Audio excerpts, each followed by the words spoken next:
नमस्कार, स्वागत है आपका इस कार्यक्रम में। मैं हूं आपके साथ अनाया शर्मा। शुरुआत करेंगे खबरों के विस्तार में। शिमला नगर निगम में मेयर डिप्टी मेयर चुनाव को लेकर कैबिनेट मंत्री चौधरी चंद्र कुमार का नया बयान सामने आया है। जब कहीं वोटिंग के दौरान बराबरी हुई तो उस स्थिति में वोट करेंगे, वरना वोट नहीं करेंगे। बता दें कि विधायक सुरेश शर्मा के बयान से भी उन्होंने किनारा किया है।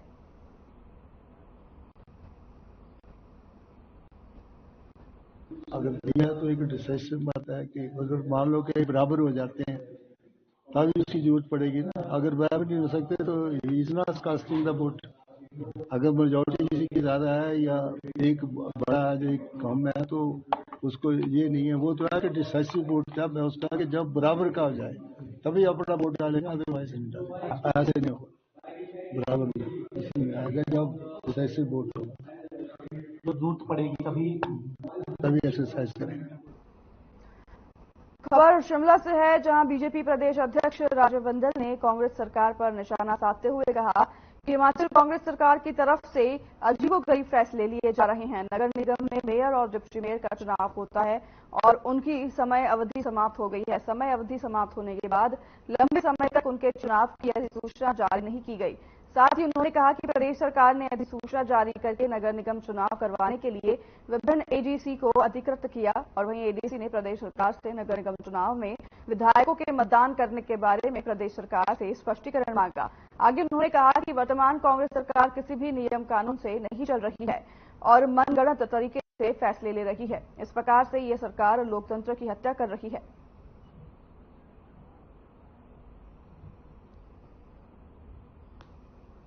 कांग्रेस सरकार द्वारा अजीबोगरीब फैसले लिए जा रहे हैं। कॉरपोरेशंस में मेयर डिप्टी मेयर का चुनाव होना है, उनकी समय अवधि समाप्त हो गई। समय अवधि समाप्त होने के बाद लंबे समय तक उनके चुनाव की नोटिफिकेशन नहीं की। नोटिफिकेशन जारी करके और जिलाधीश महोदय को अधिकृत कर दिया। जिलाधीश महोदय ने स्पष्टीकरण मांगा प्रदेश की सरकार से कि क्या विधायकों को कॉरपोरेशन में मेयर व डिप्टी मेयर चुनने के लिए वोटिंग का राइट है या नहीं। काफी दिनों तक वो स्पष्टीकरण नहीं आया, परंतु बाकायदा सेक्रेटरी की तरफ से स्पष्टीकरण जारी किया गया कि विधायकों को वोटिंग राइट नहीं है। 23 तारीख की रात को एक और पत्र निकलता है, जिस पत्र के अंदर और ये डायरेक्शन जारी होती है कि विधायकों को वोटिंग राइट है और सारे प्रदेश के अंदर एकदम कंफ्यूजन का माहौल पैदा हो जाता है।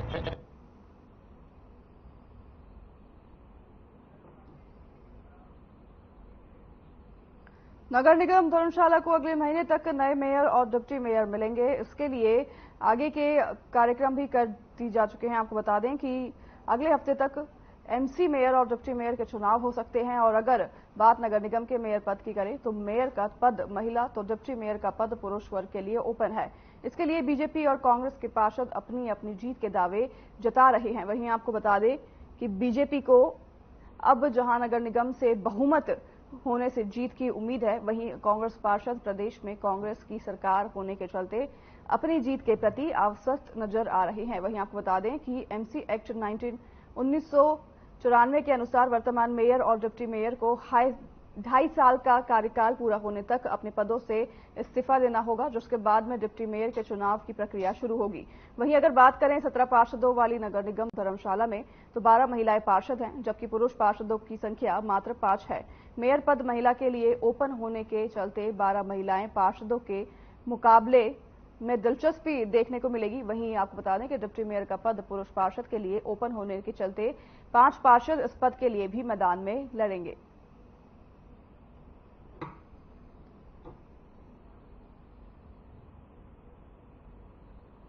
दस साल का सिनेरियो बना जी जो उसके हिसाब से तो अभी जो है वो 13 तारीख को जो हमारा कार्यकाल खत्म हो चुका है, लेकिन हमारे पास बीजेपी के जो है वो 10 पार्षद हैं। तो बीजेपी की ही नगर निगम बनेगी धर्मशाला में, और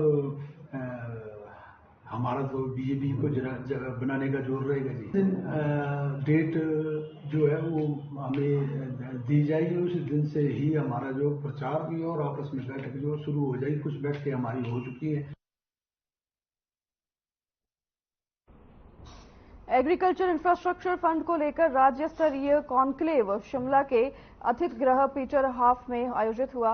वहीं आपको बता दें कि 160 से अधिक कई डेलीगेट्स ने कार्यक्रम में हिस्सा लिया। वहीं कृषि मंत्री चौधरी चंद्र कुमार मुख्य अतिथि के रूप में मौजूद रहे। साथ ही कृषि के बुनियादी ढांचे को बढ़ावा देने के लिए चर्चा की गई। वहीं कृषि मंत्री चौधरी चंद्र कुमार ने कहा कि मीडियम और छोटे किसानों पर ज्यादा ध्यान देने की जरूरत है। आगे उन्होंने कहा कि किसानों को कर्ज की सुविधा आसानी से मिलनी चाहिए।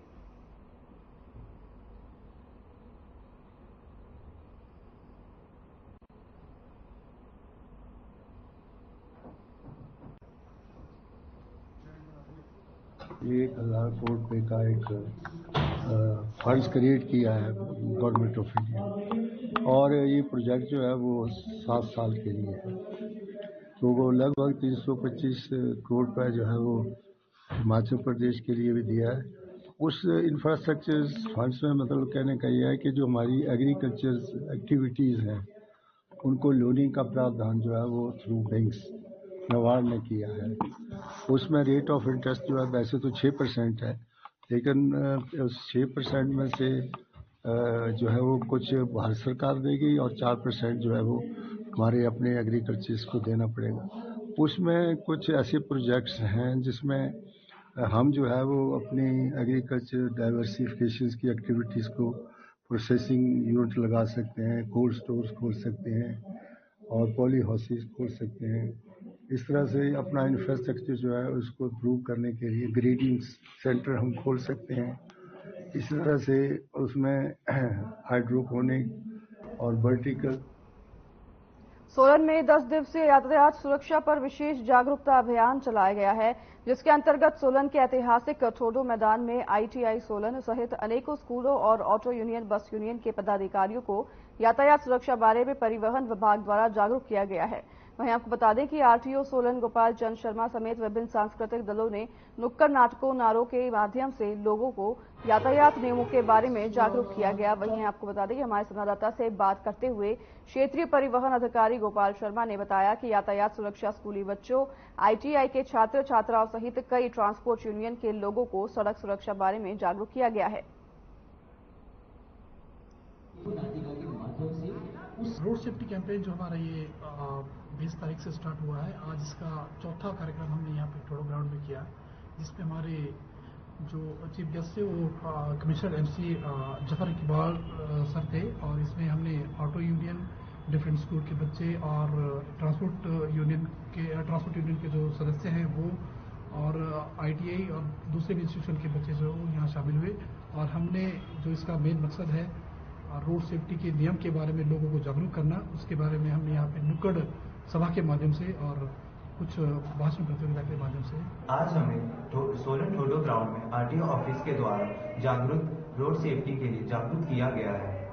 आज हमें रोड सेफ्टी के बारे में रूल्स एंड रेगुलेशंस बताए गए हैं, जिसके बाद हम खुद भी जागरूक होंगे और लोगों को भी जागरूक करेंगे। इनमें से थोड़े रूल्स और रेगुलेशंस है कि हमें ड्रिंक करके कभी गाड़ी नहीं चलानी चाहिए।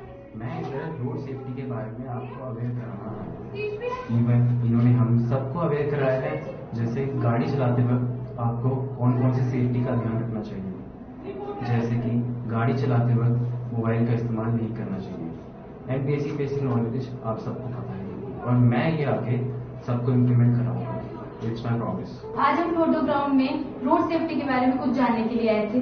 जो प्रोग्राम समाप्त हो गया और जिसमें हमें बताया गया कि रोड सेफ्टी किस किस प्रकार होती है। जब हम गाड़ी चलाते हैं तो हमें सीट बेल्ट का इस्तेमाल करना चाहिए। बाइक चलाते हुए शिमला में राज्य संग्रहालय की तरफ से रिज मैदान पर स्थित पद्म देव कॉम्प्लेक्स में कला और शिल्प मेले का आगाज किया गया है। वहीं आपको बता दें कि 5 दिवसीय इस मेले में प्रदेश के हस्तशिल्प कारीगर अपनी कला का प्रदर्शन कर रहे हैं।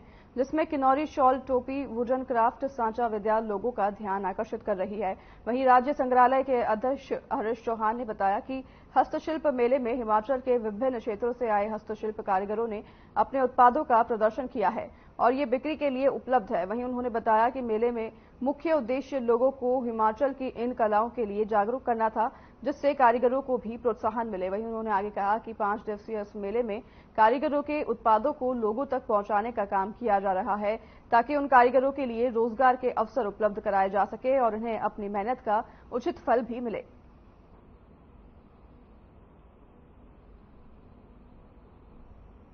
ये 5 दिन की जो कला एवं शिल्प प्रदर्शनी है ये लगाई गई है। इसमें हिमाचल प्रदेश के जो पारंपरिक शिल्प है और कला है उसको 24 जो स्टॉल है इसमें डिस्प्ले किया गया, क्योंकि हिमाचल का जो कला एवं शिल्प है वो विश्व भर में प्रसिद्ध है। हमारे बहुत सारे जो प्रोडक्ट्स है वो जीआई मार्क भी है, जिसमें कांगड़ा पेंटिंग्स है, चंबा रुमाल है, इस तरह मेटल क्राफ्ट है, लेदर क्राफ्ट है, कुल्लू शॉल है, थंका आर्ट है, इस तरह की जो ये अलग अलग विधाएं।